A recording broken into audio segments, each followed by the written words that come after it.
Sumido en una profunda crisis económica y financiera, Puerto Rico votó en un referendo no vinculante su anexión a los Estados Unidos. Es la quinta vez en su historia que la isla vota por su estatus político. Vemos un informe y lo analizamos.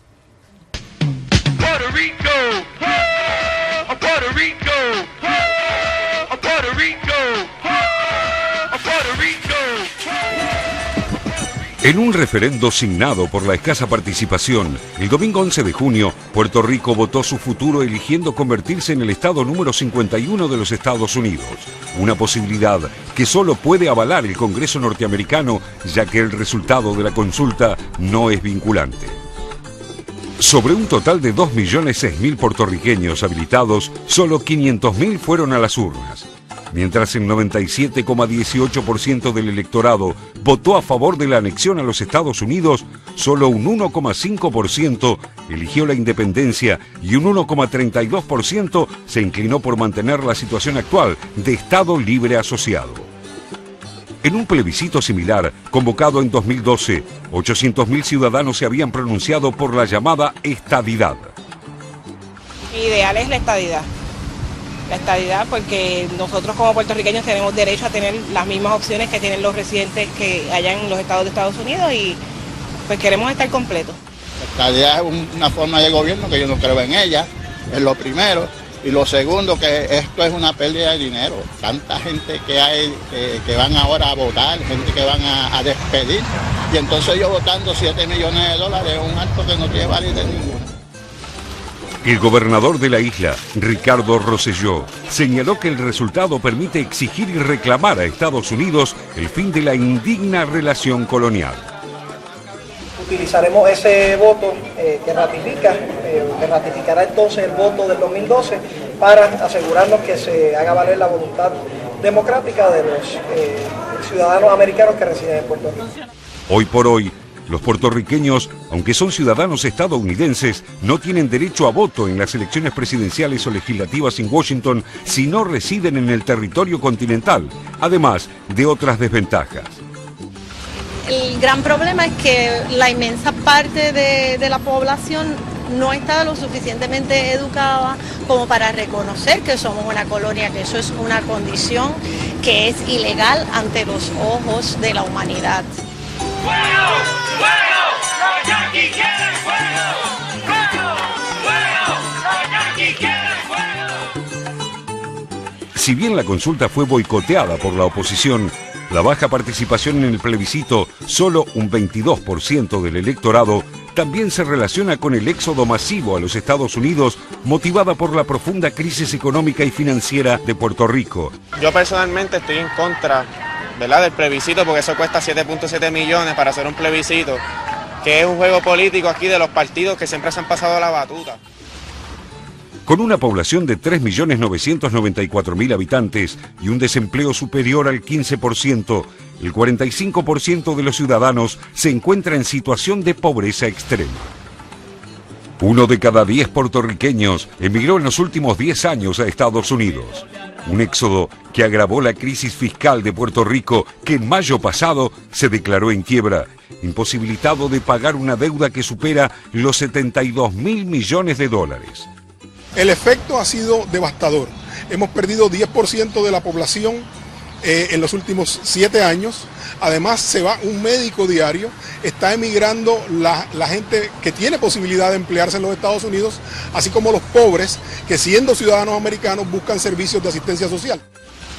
El origen de la crisis se relaciona justamente con la relación privilegiada que une a la isla con los Estados Unidos. Beneficiada durante décadas con exenciones de impuestos federales, el retiro de estas ventajas en 2006 provocó la huida masiva de las empresas estadounidenses. Para compensar las pérdidas, Puerto Rico buscó alivio en el mercado de bonos, situación que, si bien en un principio le proveyó efectivo, derivó en una onerosa deuda. Lo que se está buscando es eso, que podamos llegar a unos acuerdos que reconozcan los intereses de las partes, que reconozcan cuál es la necesidad de fondos para que Puerto Rico pueda seguir dando esos servicios y se pueda crear un ambiente de credibilidad y de inversión en la isla.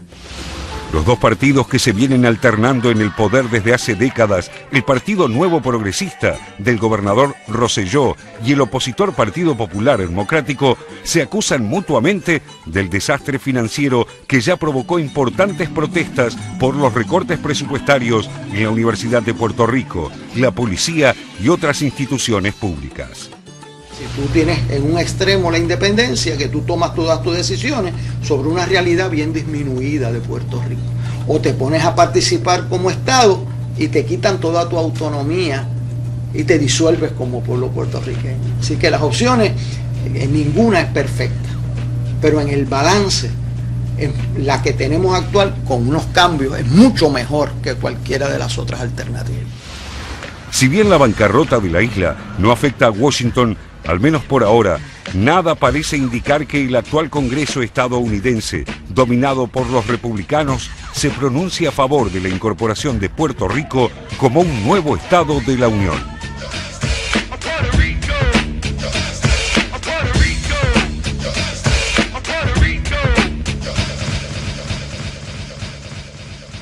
Efectivamente estamos hablando de una consulta que no es vinculante, estamos hablando de una abstención enorme, una vez más, estamos también hablando de esta cuestión de gente que quiere, en todo caso, anexarse a un país que no quiere que se anexen. ¿Va a cambiar algo en Puerto Rico después de esta consulta, Jorge? Supuestamente no, y menos aún en este contexto. No eligieron el momento más oportuno. Los puertorriqueños son habitualmente demócratas, es decir, votan demócratas, se inclinan por demócratas y participan en la convención demócrata. De hecho, Ricardo Rosselló, que es hijo de Pedro Rosselló, estamos hablando de gobernadores, el actual es Ricardo, el anterior fue Pedro, bueno, participaron activamente de las campañas demócratas de los últimos años. Lo tiene que aprobar el Congreso, es una ley no vinculante, ese Congreso hoy con mayoría republicana evidentemente les va a decir que no. Pero Puerto Rico tiene otro problema, más allá de estas inspiraciones políticas de hacer referéndums para ver si puede ser el estado número 51. Sí. El problema es 12% de desempleo, 45% de pobreza, inversiones que no llegan. En su momento pensá que es una colonia, un estado asociado que pasó de ser, después de 400 años de ser colonia española, pasó a ser, hacia el 1900, pasó a ser justamente estado asociado, y ya van 31 resoluciones del Comité de Descolonización de las Naciones Unidas, el mismo que anima a la Argentina y al Reino Unido a hablar sobre la soberanía de Malvinas, es el mismo que le dice a Estados Unidos: hay que negociar un estatus jurídico para esta isla, porque esto de Estado asociado sigue siendo parte del colonialismo. Entonces, la definición, por lo pronto, mientras Estados Unidos siga siendo el mayor aportante de Naciones Unidas y de organismos internacionales, está muy lejos de las aspiraciones de este 23% que Puerto Rico lo vende de otro modo. Puerto Rico va a Washington y dicen: miren, el 97% de los boricuas, de los puertorriqueños, sí, votaron a favor de ser un estado de la Unión, es decir, el estado número 51. Felicitaciones, les dicen ellos. Claro. Y sigue sin haber plata también para resolver. Y se archiva como ocurrió en las 4 oportunidades anteriores. Claro. Natalia. Precisamente, muy brevemente, porque ya Jorge adelantó bastante de lo que quería decir, que es esto, que Puerto Rico se encuentra en esta contradicción, ¿no? Generan un plebiscito y demás, una votación a favor de una situación que es muy escasamente representativa, y mañana, el lunes 19, comienzan las sesiones en el Comité de Descolonización de las Naciones Unidas, donde además de tratarse el caso Malvinas, se tratan otras situaciones coloniales en el mundo, y está la cuestión de Puerto Rico, donde, contrariamente a lo que han votado ellos, se tratará el pedido, el reclamo de independencia de los Estados Unidos y que sea un Estado soberano y demás, que es apoyado por Cuba, por cierto, una gran impulsora de estas votaciones ahí, porque bueno, tienen una trayectoria, una historia en común, donde una va por un lado hacia la independencia y otra se va a convertir en un Estado asociado a los Estados Unidos después de la guerra, de las guerras hispano-estadounidenses y demás. Ahora, tremendo para Puerto Rico es verdaderamente su quiebra económica y las escasas posibilidades económicas que encuentran los puertorriqueños en su propio territorio, ¿no? ¿Qué pasa con ese Caribe español? Sí, ahí estaba escuchando cómo hablaban Natalia y Jorge antes guerra. de la situación, sí, de la situación crítica que atraviesa Puerto Rico desde el punto de vista económico, ¿no? Sí, sí. Casi 50% de pobreza, alto desempleo, mucho déficit fiscal, una economía prácticamente quebrada, en una isla que al mismo tiempo está vinculada a Estados Unidos desde hace décadas. Si uno piensa, bueno, el destino, no sé si decir trágico, pero en todo caso problemático del Caribe hispano. Me refiero a los tres países, a los tres estados, no podemos decir exactamente países, que forman parte del Caribe hispano. Cuba, que tiene un camino muy excepcional, digamos, ¿no? que hizo una revolución comunista o socialista y la sostuvo pese a todo. Dominicana, que es un país autónomo, evidentemente, pero también con enormes problemas de pobreza, con enormes problemas de inseguridad, un tema que está creciendo mucho en Dominicana y también en Puerto Rico, y que también depende centralmente del turismo, sobre todo norteamericano, para sobrevivir. Entonces este lugar, no sé si decir trágico, pero problemático de los tres países que son herederos y Puerto Rico es parte de eso, ¿no? De un destino que, si bien, como decía Natalia, los caminos elegidos por Cuba, Puerto Rico y Dominicana son caminos muy diferentes. Ahora, todos sufren, no digo los mismos problemas, pero problemas sociales y económicos bastante parecidos en el mundo. Sí, lo que pasa es que al mismo tiempo Puerto Rico está en todo caso también en la serie de otros estados o no son países, justamente, estados que están en situaciones similares, vinculados con China, por ejemplo, y demás, en donde ellos se ven a sí mismos con una autonomía y con una autonomía, digamos, similar a la de una nación, y sin embargo no lo son. Son resabios de la colonización, sí, digamos, claro, ¿no? claro. Pero tampoco, vos decís, sí, se ven con, vos le preguntás a los puertorriqueños, hay una identidad boricua, digamos, ¿no? Hay una identidad, hay una bandera, hay un himno, son una nación en ese sentido. Ahora, al mismo tiempo, quieren formar parte de Estados Unidos, ¿no? Bueno, Digo, por lo menos ciudadanos norteamericanos no tienen derecho a voto, esta es una realidad. Y hablando de crisis, cuando se declaró la crisis de la deuda impagable de Puerto Rico, que estamos hablando de 103 puntos sobre el Producto Bruto Interno, es decir, cada boricua no puede pagar ni siquiera esa deuda ahorrando todo lo que junta en el año, digamos, o pagando todo lo que junta en el año.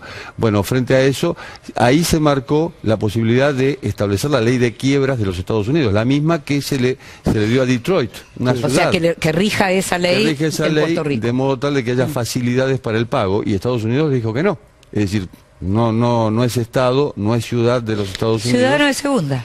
Sí, perfecto. Pero que a lo que contribuyen los ciudadanos de segunda que están en primera categoría en los Estados Unidos. Muchas veces, justamente, Puerto Rico es objeto de campaña electoral porque, como ocurre con Cuba y Estados Unidos, luego lo veremos, digamos, eso es un voto cautivo. Hay legisladores puertorriqueños en los Estados Unidos y hay un tabú a tocar determinadas cuestiones. Una de ellas fue precisamente resolver las crisis económicas reiteradas que ha tenido Puerto Rico a lo largo de los años y que venía dando señales de esto hacía mucho tiempo, digamos, quedan presos de las campañas electorales en estos casos, ¿no? Nosotros nos estamos yendo a una nueva pausa, todavía hay muchísimo más en el Noticiero Internacional de la Televisión Pública. Cuando